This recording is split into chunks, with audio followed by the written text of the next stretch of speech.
de l'autre, il faut nier l'autre. C'est ce que m'a dit le môme quand il dit j'y pense pas tout ça, sinon je ne le ferai pas. Il faut avoir un clash où à un moment donné on le nie l'autre.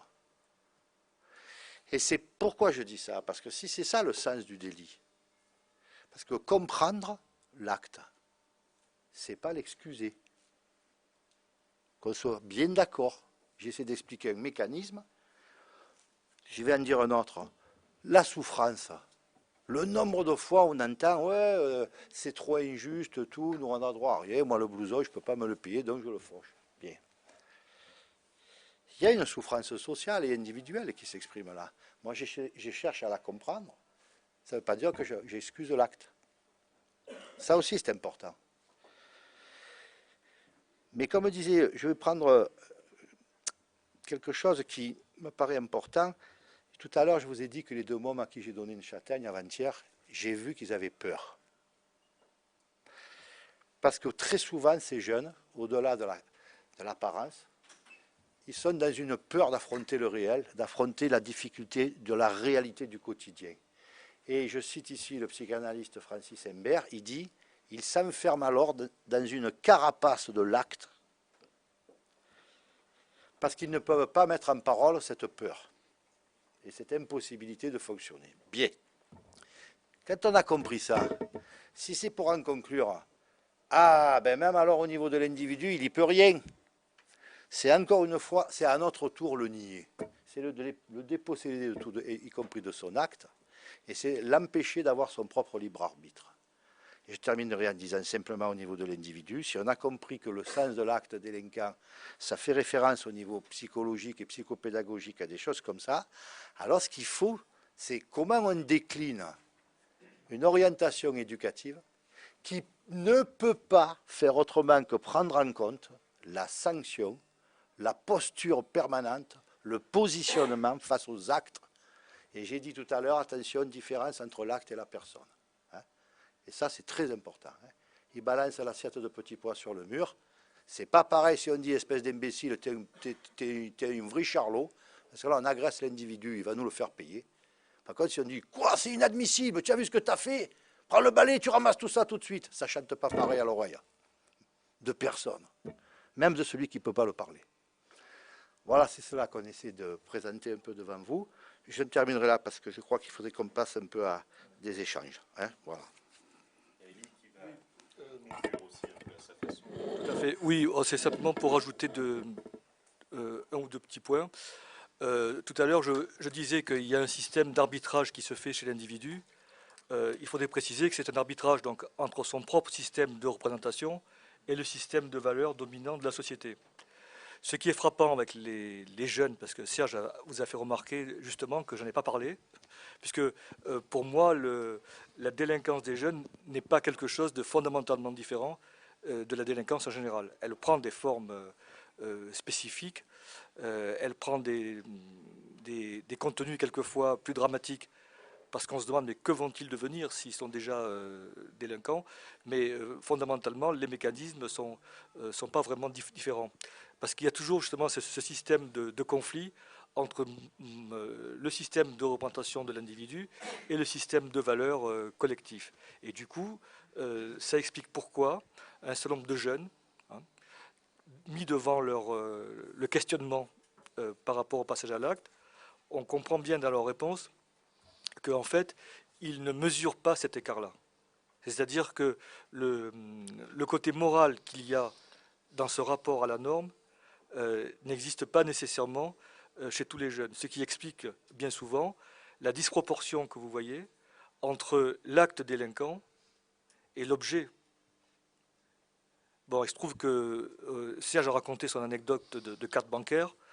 On peut estimer que dans son cas, là, il y a eu une proportionnalité entre l'intention des jeunes de prendre sa carte bleue et la gravité de leur délit. Je veux dire par là, ils l'ont pas matraqué, ils l'ont pas fracassé, d'accord. Au-delà de ce que valait une carte bancaire, qui au demeurant allait certainement être bloquée dans les heures qui venaient. Bon, donc si vous voulez, il y a cette notion-là, et on voit chez certains jeunes que cette nuance, cet écart dont parlait Serge tout à l'heure, n'existe pas réellement et que du coup, n'importe quelle gravité d'acte est justifiée par la volonté de faire ce pourquoi on le commet. Est-ce que c'est du plaisir? Est-ce que c'est autre chose? Ou est-ce que c'est de la vengeance? Est-ce que c'est... Bon. Donc on voit bien que dès que vous avez des actes qui vous semblent en disproportion importante avec la motivation, on va dire, c'est que vous êtes en présence d'un système de valeurs qui n'a pas été intégré par le délinquant. Mineurs et pour les majeurs, c'est d'actualité. J'avais cru entendre de la part de Serge, dans la posture éducative, l'idée qu'il y a un travail possible sur les causes. On va peut-être laisser là, mais je ne peux pas m'empêcher de réagir parce qu'on est en train de préparer la révision de l'ordonnance de 45, et si c'est ça, il faut qu'on mette les arguments dans notre poche, parce que, a priori, les mineurs d'aujourd'hui seraient des majeurs. La parole est à vous. On va peut-être garder ça pour après, mais c'est pour que tu aies le temps de... Mais ça me démangeait un peu quand même. Ce serait intéressant de réfléchir sur la société japonaise. Parce que j'ai quand même lu des articles, j'ai vu des reportages, et j'ai l'impression qu'il y a une délinquance assez faible. Je veux savoir si vous avez un avis. Oui. Écoutez, pour ce qui concerne le Japon, les formes de délinquance sont pas nécessairement différentes. Alors, oui, alors la quantité, je vous avoue que là, vous me posez une colle, peut-être vous en savez plus que moi, mais il faut savoir aussi que les sociétés, elles répondent avec aussi des systèmes culturels différents. Bon. Mais je vais vous répondre en vous donnant deux exemples japonais. Voilà. Alors, parce que c'est pour ça que je me méfie de la quantification. Deux exemples japonais. Premier exemple, on parlait tout à l'heure de la prostitution. Il faut savoir qu'il existe un système, je ne vous dirai pas le nom en japonais, au terme duquel des jeunes collégiennes se prostituent pour en fait que leurs parents arrivent à payer les fins de mois difficiles, y compris le loyer, qui par exemple à Tokyo est assez élevé. C'est considéré comme quelque chose qui est toléré par la société, qui est bien sûr accepté ou encouragé par les parents, qui n'est pas puni, et qui, d'ailleurs peut-être à juste titre, puisque ces jeunes filles, pour la plupart, d'après les études qui ont été faites, une fois les problèmes économiques réglés, et une fois leur âge avançant vers l'âge adulte, elles ne se prostituent plus. Donc c'est une forme, par exemple, que nous ne connaissons pas, on va dire, dans nos sociétés occidentales, ou en tout cas peut-être très marginalement. Donc, alors ça, est-ce que c'est de la délinquance? Bon. Deuxième exemple, dans le métro de Tokyo, aux heures de pointe, ça vous l'avez peut-être entendu comme moi dans une émission de télé, il n'y a pas que des bêtises à la télé, il y a donc dans les heures de pointe des wagons qui sont réservés aux femmes. D'accord? Pour éviter justement, parce que ça doit être une pratique courante, qu'elles se fassent mettre les mains aux fesses dans le métro. Donc elles ont la possibilité, entre 5h et 7h, d'avoir des voitures de métro réservées. Voilà, bon, c'est tout, hein, c'est pas une prétention de... Il n'y a jamais eu de société sans délinquance. Ça ne s'entend pas? Non. Vous avez dit qu'il n'y a jamais eu de société sans délinquance. Sur quel compromis on peut se mettre d'accord entre vous qui travaillez avec les gens qui sont supposés en danger de délinquance et vous-même? On a aussi les formes de délinquance qui nous conviennent. Par exemple, quelqu'un qui fraude aux impôts, par exemple, il ne va pas être considéré de la même façon qu'un jeune qui vole la carte bancaire. Et pourtant, le préjudice est sûrement plus élevé dans le premier cas. Non mais oui, le préjudice financier, mais aussi, on va dire, le préjudice moral, puisque à la limite, c'est aussi un signe que les normes ne sont pas forcément intégrées, puisque quand vous fraudez aux impôts, en fait, vous volez à vous-même. Enfin, vous volez les autres, mais aussi vous volez à vous-même, puisque vous faites partie de ces autres. Donc on a bien effectivement des regards différents. Notamment, vous voyez bien on a tendance à être quelquefois plus tolérant avec la délinquance économique, d'accord, qu'avec la délinquance physique qui nous touche.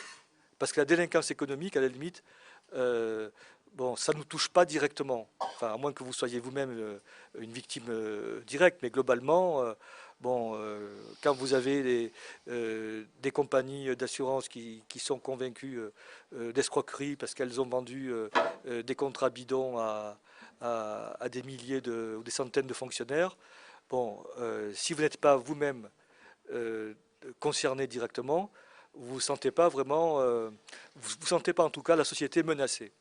Et à telle enseigne que si vous êtes au contraire dans le lot de ceux qui sont floués, la première chose à laquelle vous pensez, c'est de créer une association des victimes. Donc ça marche.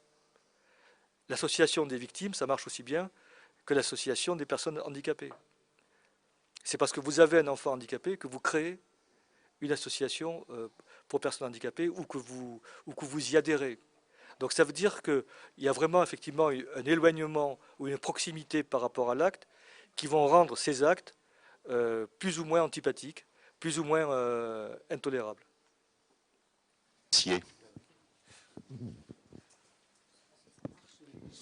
Justement, moi, je voudrais vous dire que je suis moralement choquée par ce qui se passe actuellement au niveau du gouvernement. Et je vous pose la question, je la pose également à la salle.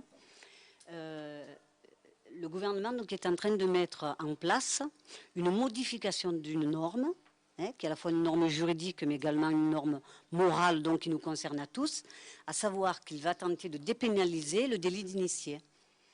Alors, qu'est-ce qu'on peut penser de gens qui sont censés gouverner, diriger la France avec, bien sûr, nos points de vue et nos expressions multiples, mais qui sont eux-mêmes des délinquants? Et de quelle manière, en tant que citoyen, on peut supporter une transformation d'une norme qui va avoir des incidences énormes par rapport à la collectivité? Parce qu'on va tolérer les délits d'initiés, mais on sait pertinemment que ces fonds pourraient servir à créer des stades, à créer des écoles, à créer des tas de choses qui serviraient aux gamins dont on est en train de parler ce soir. Tout à fait. Mais madame, d'accord, les délits d'initiés et les stock options. Les stock options, c'est pas un acte illicite, d'accord? Et pourtant, ça représente des sommes avec lesquelles vous pourriez faire encore plus de stades et d'écoles. Donc là encore, on revient sur le débat licite, illicite, moral, immoral. Pourquoi à un moment donné, ce qui était licite ne le devient plus et ce qui était licite devient illicite? Bon, alors c'est vrai qu'en général, c'est plutôt, on a tendance à judiciariser la société, c'est-à-dire à faire chaque fois de nouvelles lois qui viennent essayer, on va dire, de contrecarrer des nouveaux délits, puisque la police s'adapte, les voleurs aussi. Bon. Mais par contre, ce qui est plus rare, c'est quand on dépénalise effectivement des actes qui auparavant étaient des actes délictueux. Là, je vous avoue que sur les délits d'initiés, je n'en connais pas vraiment la motivation. Hein, mais... Et puis que ça doit renforcer, si on fait référence à tout à l'heure, l'impression par les jeunes qu'il y a de plus en plus d'écart entre votre légal et le légitime. Voilà. Hein, je pense. Alors, il y avait une question, je vous passe la parole tout de suite. Oui, enfin, moi, ce n'est pas tellement une question, parce que je dirais que je suis à la mauvaise place, enfin, mauvaise place. Je travaille en milieu pénitentiaire, donc je m'occupe de formation en milieu pénitentiaire. Je ne suis pas surveillant, parce qu'il y en a qui me regardent là. Non, je suis formateur. Je suis formateur, accompagnateur. Je travaille avec des surveillants très compétents de ce côté-là. Mais ce que je veux dire, quelque part, c'est que depuis quelques années, la population carcérale s'est modifiée.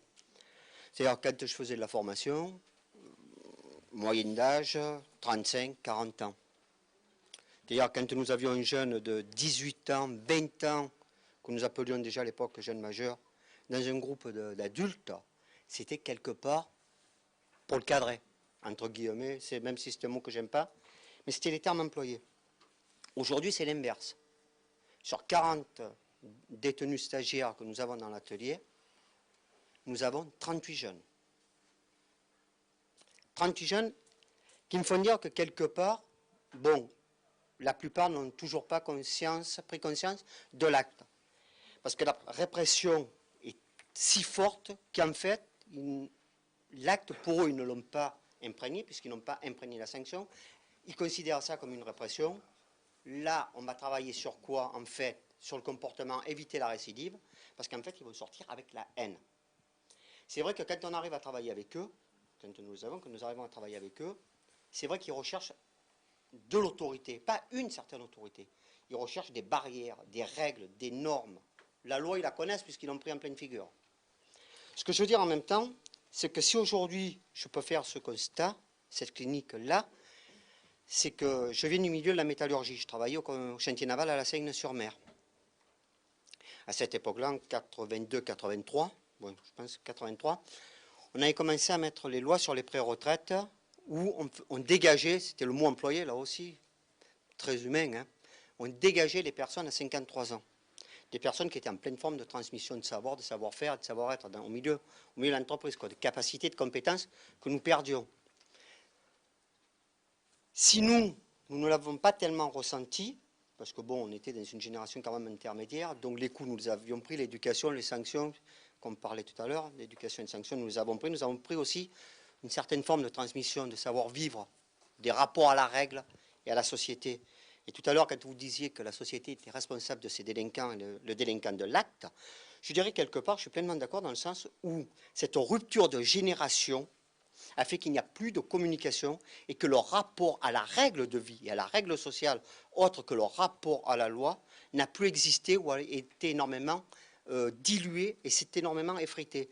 C'est-à-dire qu'aujourd'hui, quand quelqu'un, et pour un jeune de 20 ans, quelqu'un qui a 35, 40 ans, c'est déjà vieux, on pense un peu quelqu'un qui a 50 et 60 ans, et je ne parle pas de plus loin, il a du mal à encaisser une remarque, je ne parle même pas d'une réflexion, mais d'une remarque, parce qu'il n'a pas été habitué à ce que dans le quartier, dans la cité, dans l'entreprise, on puisse lui dire ce qu'il peut faire et ce qu'il n'a pas le droit de faire.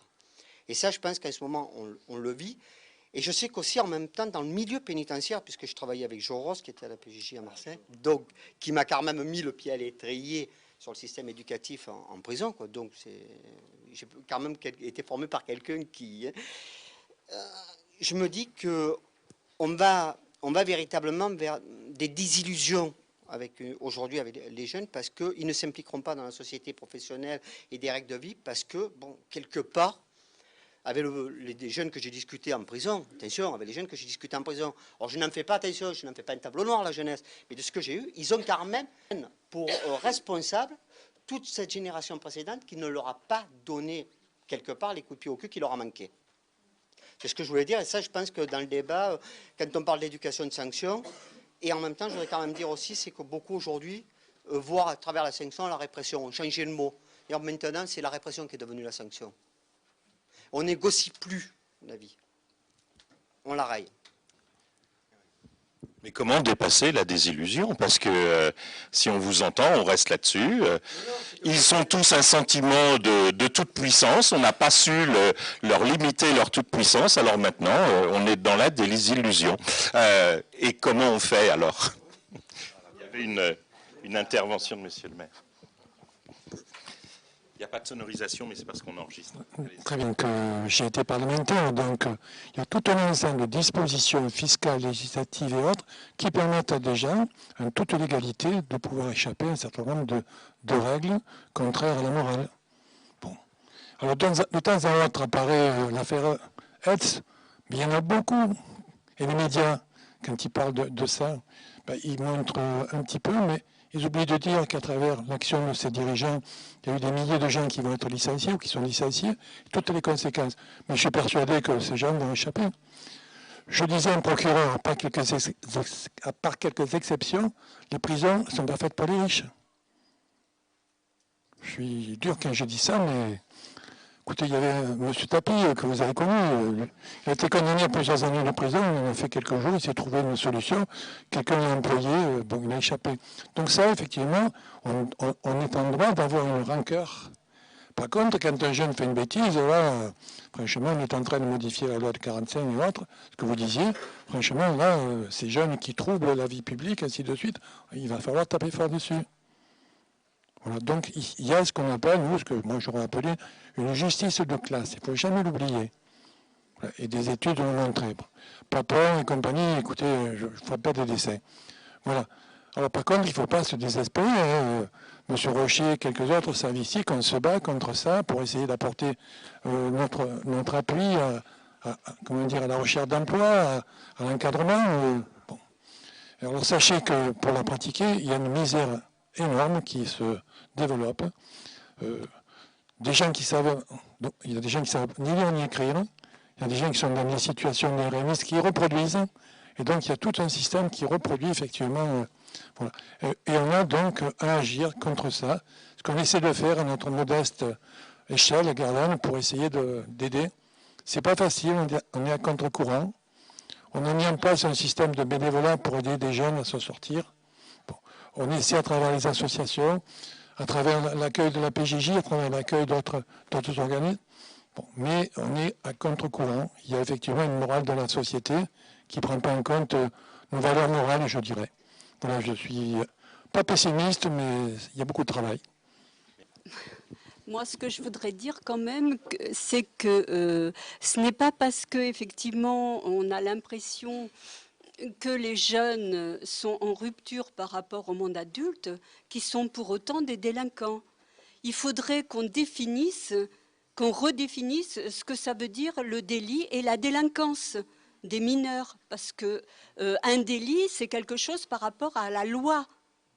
C'est pas par rapport à une moralité d'un acte et tout. L'anecdote que Serge tout à l'heure donnait par rapport aux petits gamins, etc. Bon, je pense que, à ma connaissance, ce n'est pas puni par la loi. Par contre, effectivement, ça pose un véritable problème d'éducation et d'autorité des adultes et de l'adulte référent à ce moment-là, qui était sa mère, et des adultes autour, bien entendu. Mais à ma connaissance, ce n'est pas un délit. Et moi, bien souvent, dans ma pratique professionnelle, j'ai eu des mères, en particulier, effectivement, c'était des mères, effectivement, plus que les pères, qui me disaient, par rapport à des mineurs délinquants qui étaient déférés devant le juge d'instruction, y compris pour des délits très graves, « Ah, mon petit, il a fait une bêtise ». Et le rôle, effectivement, que j'avais à ce moment-là, c'était déjà d'expliquer à la mère que non, ce n'était pas une bêtise, mais que c'était un délit. Ça, c'est la première chose que je voulais dire. Donc, cette notion de délit, elle est quand même importante par rapport à une loi sociale. Autre chose, effectivement, je pense qu'on vit dans une société de plus en plus déglinguée, de plus en plus où il y a effectivement des délits d'initiés, il y a de la délinquance à grande échelle par rapport dans le milieu des adultes et dans le milieu des hommes politiques. Mais je pense qu'il faut faire très très attention, justement parce qu'il y a ça, à ne pas banaliser la délinquance d'un mineur quand on s'adresse aux jeunes. Je crois que Serge le disait tout à l'heure, il est important de responsabiliser le jeune par rapport à son acte. Parce que sinon, effectivement, banaliser, ça veut dire que c'est la voie ouverte à tout et n'importe quoi. Et de toute façon, celui qui sera perdant en bout de compte, ce sera le jeune lui-même. Que jamais notre compréhension puisse ressembler à une excuse. Voilà. On est là. Serge, oui. Moi, je veux rebondir là, parce que il y a les spécialistes montrent, alors quand même les spécialistes, des gens qui ont été sur le terrain, quoi, aussi, hein, qui ont ramé là-dessus. Ils font la démonstration qu'aujourd'hui, à l'échelle de l'individu qui commet le délit, et c'est là où je rebondis, parce que ce que tu viens de dire me paraît très important. Ce qui est un phénomène un peu nouveau dans notre société actuelle, et c'est dans ce sens que je vous rejoins, monsieur, il y a quand même de quoi s'inquiéter et peut-être se mettre à se dire que ça devient presque urgent qu'il y ait un sursaut individuel et collectif de tout citoyen qui est conscient de ça. C'est qu'aujourd'hui, beaucoup plus qu'avant, on se rend compte que celui qui a commis un délit, il n'a pas du tout conscience que c'est un délit.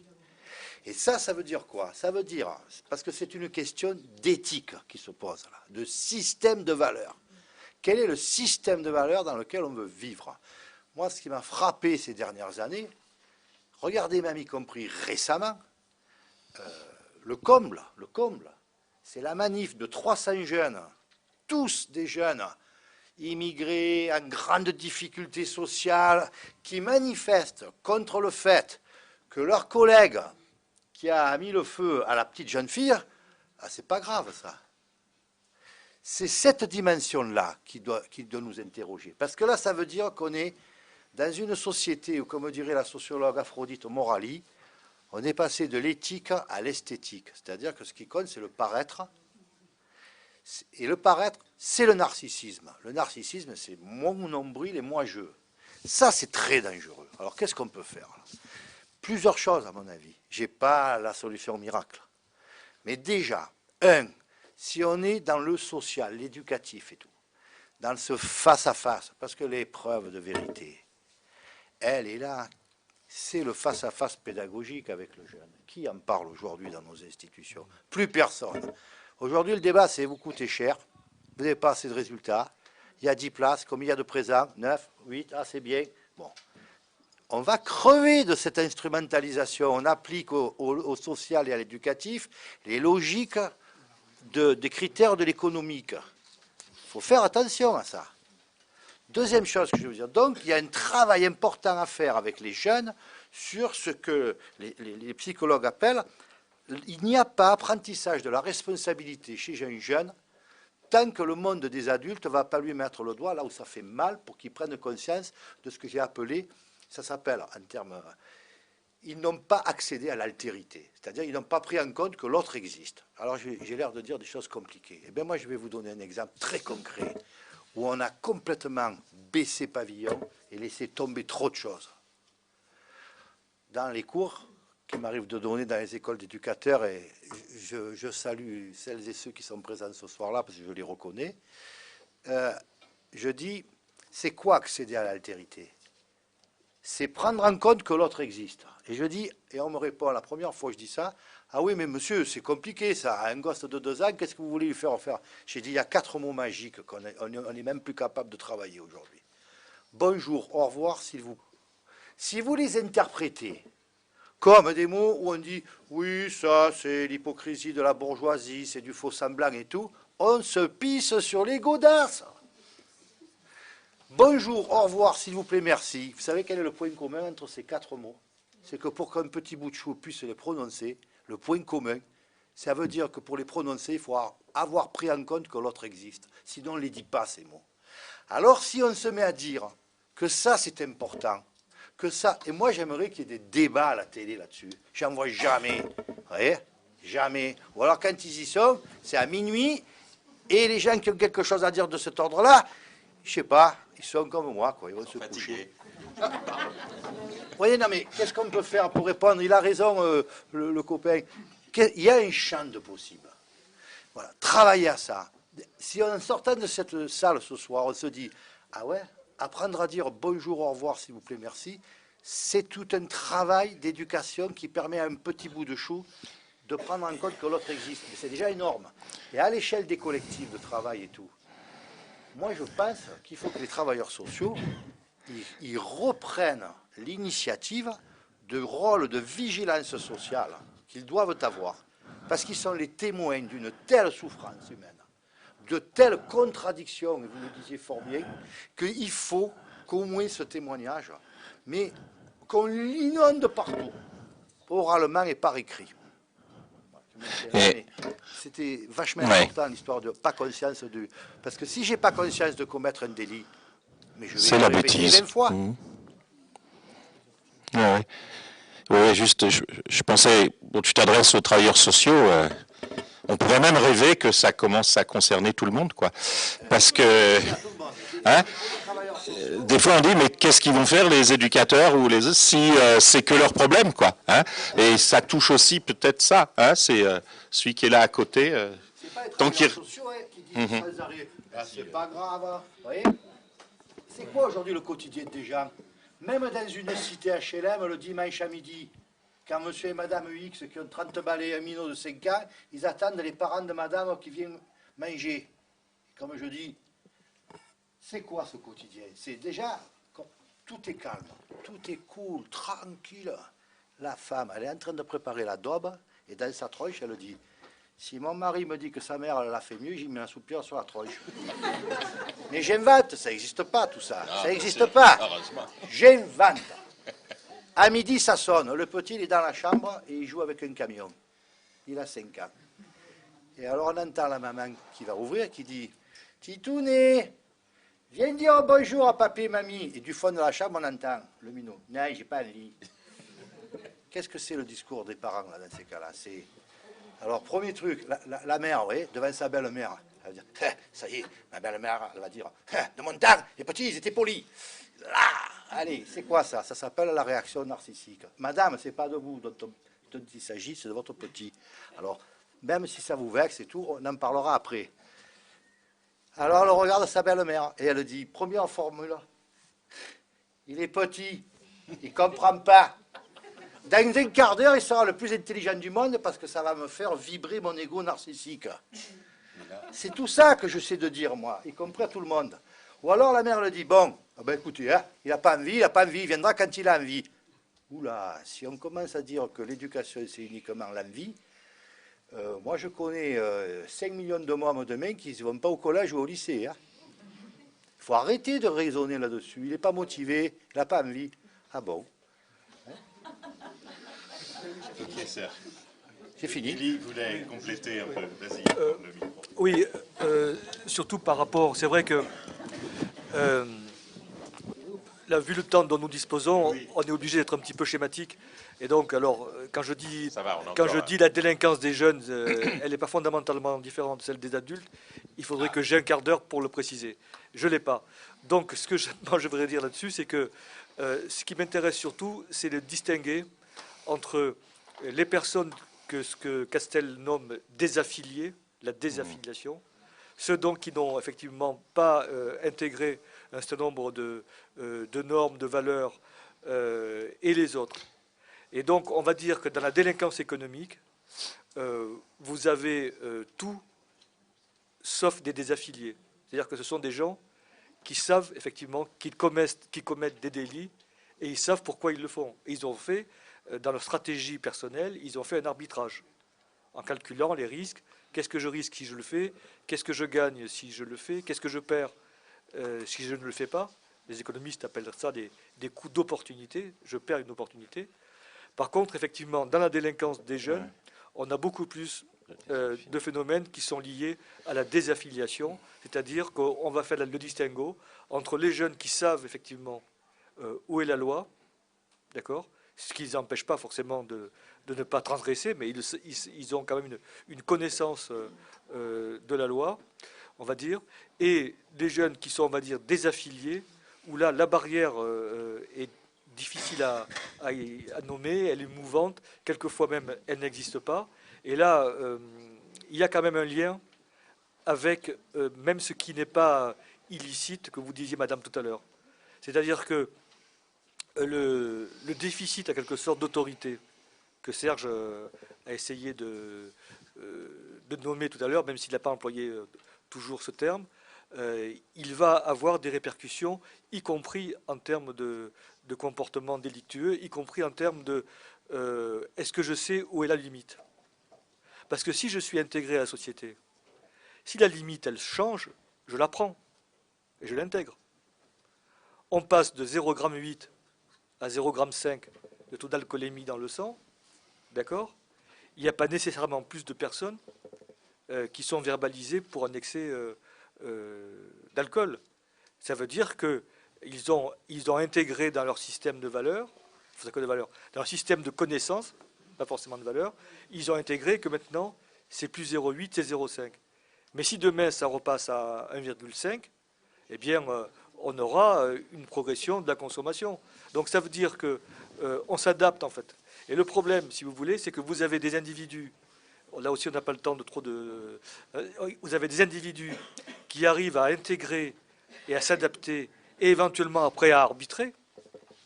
Je sais que c'est 0,5 mais je bois quand même 4 verres en espérant qu'il n'y ait pas de gendarmes au carrefour, mais je le sais.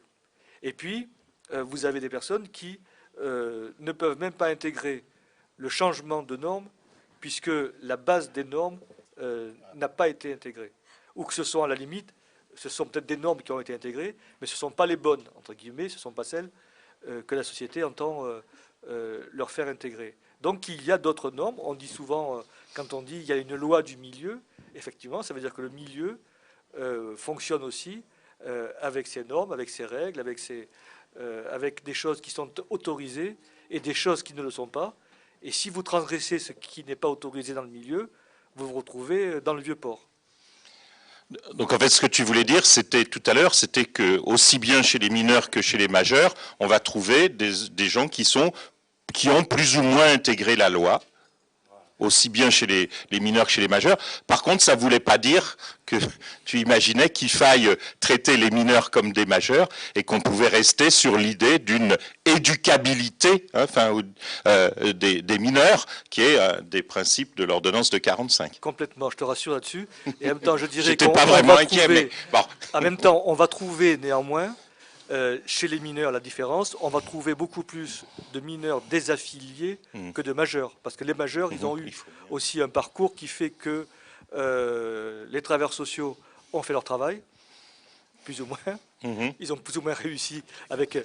Et bon, et il y a tout un tas, effectivement, de systèmes d'intégration, l'entreprise aussi, hein, qui font que, j'ai pas le temps, mais par exemple, ce qu'on appelait dans les années 60 les jeunes voyous, vous voyez dans la presse, les JV, ou les blousons noirs, eh bien, voilà des exemples, voilà des contre-exemples, justement, de la désaffiliation. C'était des personnes qui n'étaient pas du tout des gens désaffiliés et non socialisés. Mais on était dans une autre histoire, un autre contexte, un parcours plutôt initiatique aussi du plaisir, mais qui rentrait dans l'ordre après l'armée, d'accord ? Et après l'entreprise, puisque dès qu'on sortait de l'armée, on allait en entreprise, puisqu'il n'y avait aucune difficulté pour pouvoir trouver des emplois. On n'a pas beaucoup parlé, mais ça compte aussi. Quand même, je suis un peu mal à l'aise depuis que je suis rentré, alors je ne sais pas ce que vous avez dit avant. On se bat pour mettre en avant les aspects positifs. Et il y a un tas de jeunes qui ont des choses positives, qui se comportent d'une façon absolument magnifique. Et on ne parle que des cas négatifs. Et j'ai l'impression que vous nous parlez que des choses négatives. Et ça fait aussi pas. Alors c'est le sujet de ce soir. Je savais ça, mais quand même, les modèles, ça compte. Le comportement de jeunes que je connais, qui s'occupent tout l'été pour des sommes dérisoires d'enfants, d'autres qui entraînent... On en a, et M. Rocher le sait, il y en a ici de multiples exemples, mais on ne parle pas d'eux. On a besoin d'exemples, de choses positives. Or, tout ce qui est... Vous regardez la télé, vous lisez les journaux, on ne parle que des choses, des accidents, des attaques, de celui qui a fait... Mais tous ces actes beaux que je connais, moi, qu'il y en a, il faut en parler. Et on a besoin d'une société positive aussi. Même si on sait, je reviens, on ne règle pas les problèmes sociaux avec la répression. Voilà. Il faut savoir, il y a un tas de misère et là-dessus, il y a des gens qui n'ont rien. Et puis le RMI reproduit le RMI. Bon, l'illettrisme reproduit l'illettrisme. Bon, et donc on a aussi besoin de montrer qu'il y a autre chose. Et monsieur, si vous me permettez juste un instant, justement, ces jeunes dont vous parlez qui sont des modèles, le problème, c'est que ce ne sont pas des modèles pour les jeunes désaffiliés dont je parlais. Alors, par contre, ça ne veut pas dire qu'ils sont un modèle pour personne. Ils sont un modèle. Non, mais ils sont un modèle pour d'autres jeunes, et tant mieux, vous avez raison de le signaler. Mais pour des jeunes dont on dit, qu'on appelle donc désaffiliés, excusez-moi de l'expression, elle n'est pas de moi, mais de M. Castel, toute cette réalité-là de l'exemple positif n'a pas de prise. Ça ne veut pas dire qu'il n'y en aura jamais, mais pour l'instant, il n'y a pas de prise. Et c'est la raison pour laquelle ils peuvent, si vous voulez, continuer à être dans ce type d'attitude, parce que ces modèles-là positifs, ils n'ont pas été intégrés. Écoutez-moi, ils n'ont même pas intégré le modèle, on va dire, normal. C'est-à-dire, ne parlons pas de jeunes qui font des belles choses, parlons simplement des jeunes qui font des choses. C'est-à-dire qu'ils font les choses de la vie telles qu'on pourrait les attendre d'un citoyen. Donc voilà, est-ce qu'on veut leur faire aussi des bonnes actions? Je dirais qu'ils sont déjà loin de la norme, ils sont encore plus éloignés d'une norme positive. Alors quand même, enfin, excusez-moi, je peux? Juste un mot, parce que... Vous n'avez pas besoin de micro, vous. J'ai ce qu'il faut, ça. Avant que vous n'arriviez, l'idée c'était quand même que plus nous on sera clair sur ce que sont les délits des jeunes, les postures aussi que ça suppose des professionnels, etc., moins on aura tendance à faire des genres d'amalgames comme on y est invité actuellement. Actuellement, on voudrait aussi nous faire croire que jeunesse égale délinquance. Et donc l'idée, c'est aussi, en étant, on disait au début, plus réaliste sur ce que sont les chiffres, comme disait Madame, peut-être de caractériser mieux ces actes aussi, qu'on aura peut-être tendance à ne pas faire d'amalgame. Et je crois que c'est important, enfin peut-être qu'ici, si les gens sont venus, c'est qu'ils ne le faisaient pas trop, mais peut-être que ça peut se dire aussi aujourd'hui, c'est aussi une façon de résister que d'essayer de pointer ça autour de nous. D'accord. Moi, je vais prendre des exemples sans citer de nom. On a pris un certain nombre de jeunes, d'emplois jeunes. Et j'ai pris des jeunes qui tournaient mal. Des jeunes qui étaient normaux et des jeunes qui tournaient mal. Réaction des gens, vous avez pris des voyous. J'ai dit, mais j'aurais donné une chasse. Alors parmi, il y en avait 7 ou 8. Il y en a 2 ou 3 qui ont continué à mal tourner, mais il y en a 5 ou 6 qui sont maintenant des gens qui travaillent, qui ont une vie normale, et qui auraient peut-être été des voyous. On leur a tendu la perche, on les a aidés, on les a encadrés. Ce que fait M. Rocher avec la PJJ aussi, c'est ça, et on arrive à réintégrer dans le travail, dans la vie normale, des jeunes qui tournaient mal. Donc je crois qu'il y a des possibilités. Il ne faut pas laisser la parole à ceux qui profitent de cette situation, parce que les médias sont dirigés par ceux qui ont intérêt à ce que nous soyons des consommateurs, des gens isolés et qui ont ces valeurs qui dénoncent les jeunes, qui dénoncent, mais montrons les valeurs positives. Et je peux citer d'autres exemples où on a sauvé des jeunes. Et je peux citer aussi des exemples où on n'a pas sauvé des jeunes, où ils sont en prison. Bon, voilà. Alors, attendez, j'ajoute même, il y en a un garçon que j'ai eu à l'école, j'étais instituteur, il a mal tourné, il est allé en prison, je ne cite pas de nom, il est venu me voir après, je lui ai dit, je te donne une chaise. Voilà. On lui a trouvé un logement, ainsi de suite. Alors, chaque fois que je le vois, je dis, tu tiens tes engagements. Voilà. Peut-être que je me trompe, j'espère que j'aurai raison, mais ça fait partie des risques. Mais ça, il faut qu'on sache le faire, nous, dans nos associations, dans notre comportement. Voilà. Il faut les voir en positif. Écoutez, il y a des jeunes qui cassent les pieds. Quelquefois, je passe devant eux, je leur dis bonjour. C'est moi qui commence par dire bonjour.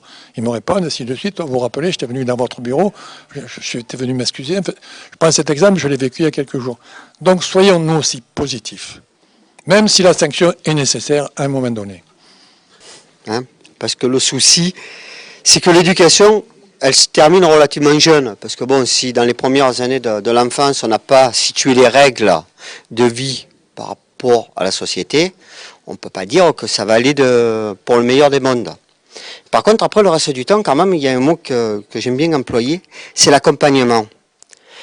Parce que si il n'y a pas d'éducation sans accompagnement, il n'y a pas de sanction sans accompagnement et sans explication. Vous savez, moi je résumerai simplement que ce que j'ai retenu de ce soir, mis à part que si on fait la société des victimes, puisque c'est parce qu'on a victimisé la société qu'on n'est plus capable d'être responsable et de rendre nos enfants responsables, ça je le dis comme je le pense quelque part, mais je finirai sur une phrase de Moustaki qui disait « Je voudrais que nos enfants soient des hommes et non des adultes ».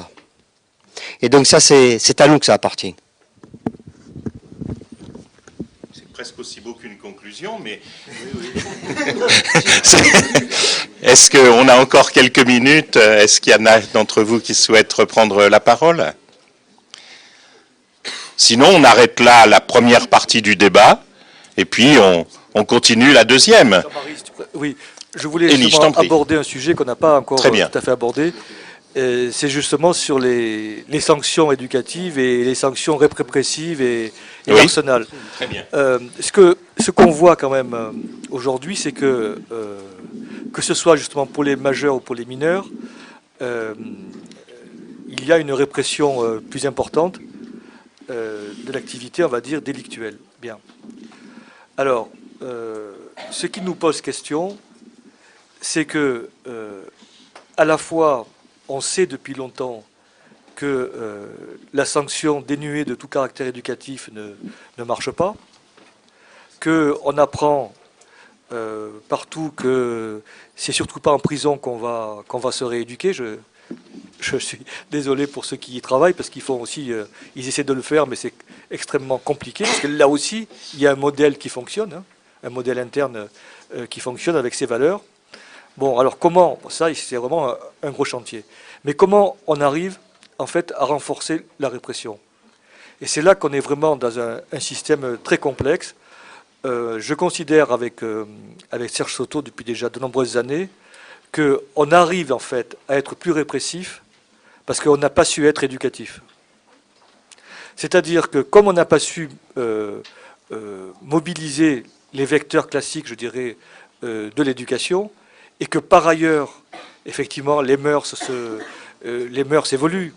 Bien, les relations entre adultes et enfants évoluent aussi.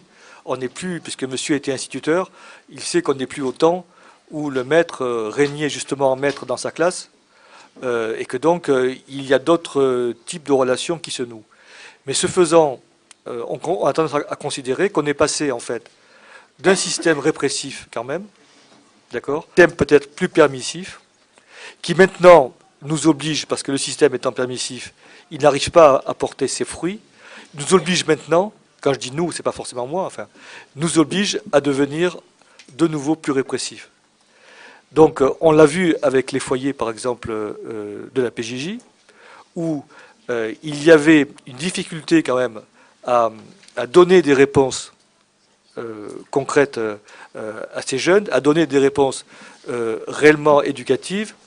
Et du coup, on se demandait ensuite, ben vous voyez bien que les foyers, l'éducatif, ça ne marche pas. Et nous, notre sentiment avec Serge Soto, c'est qu'on a jeté le bébé avec l'eau du bain. C'est-à-dire qu'on a considéré que en fait, parce qu'on ne savait pas vraiment faire de l'éducatif au sortir, hein, après mai 68, hein, au sortir des internats fermés, on a eu du mal en fait à passer à un système donc ouvert.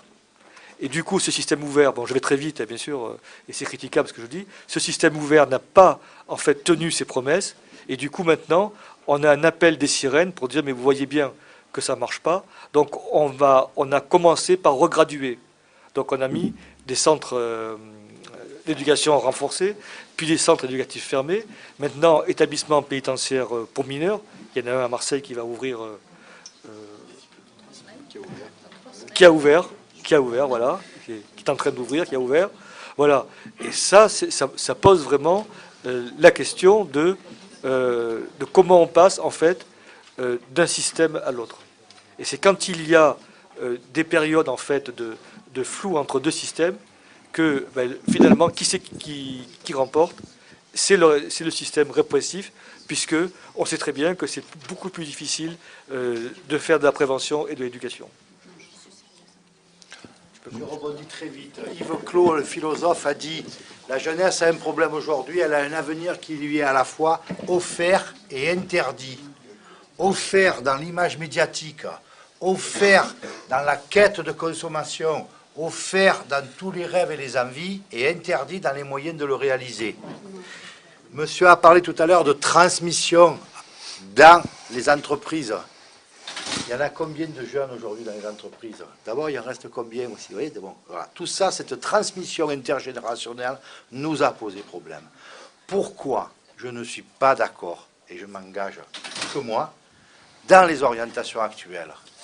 C'est parce que, y compris l'opinion publique, on la leurre, en pensant que les problèmes, on va les régler, en démultipliant des stratégies d'exclusion, de mise à l'écart et de rejet.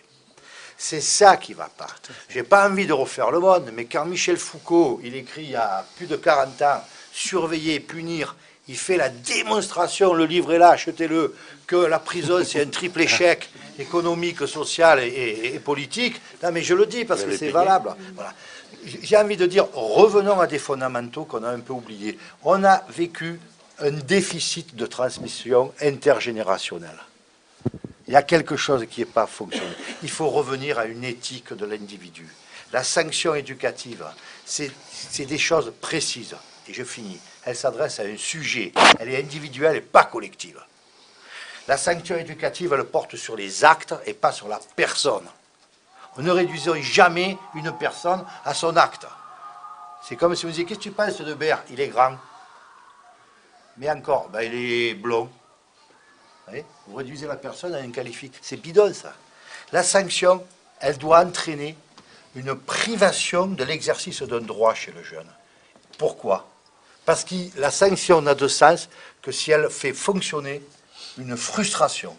Et c'est parce qu'il y aura frustration du jeune qu'il va prendre conscience que quelque chose qu'il a fait, c'est pas tout à fait bien, quoi. Et la sanction, elle s'accompagne d'une procédure de réparation. Et regardez bien, quand on dit en même temps dans notre société aujourd'hui, on ne pense jamais aux victimes. Mais l'endroit où on les prend le moins en compte, les victimes, c'est quand on envoie les gosses en tôle. Et je termine par des exemples très concrets. 2 lycées de cette région, à 2 mois d'intervalle, la même situation. Un jeune de terminale insulte assez fortement le prof d'anglais qui est une femme.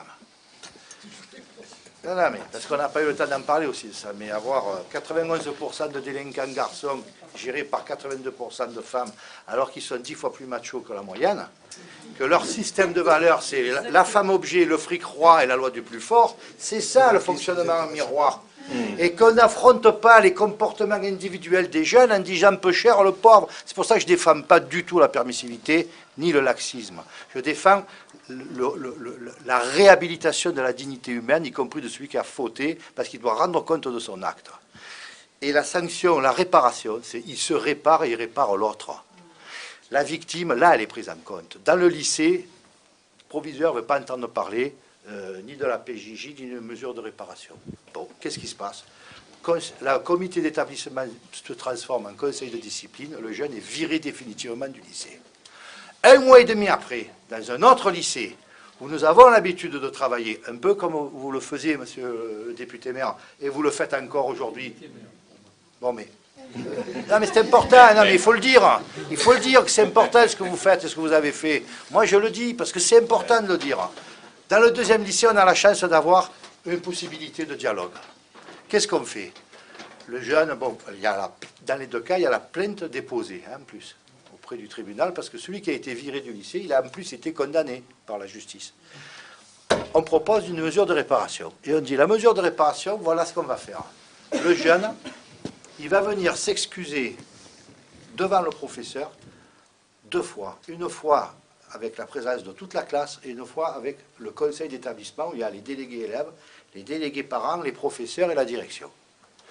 On a mis 2 semaines avant d'arriver à le convaincre. 85% des jeunes devant un tribunal pour enfants à qui on dit qu'est-ce que tu préfères, 1 mois de tôle ou une réparation, 85% 1 mois de tôle. C'est ça qu'il faut dire partout. Mais si c'était aussi valable ça, il ne veut pas la réparation au départ.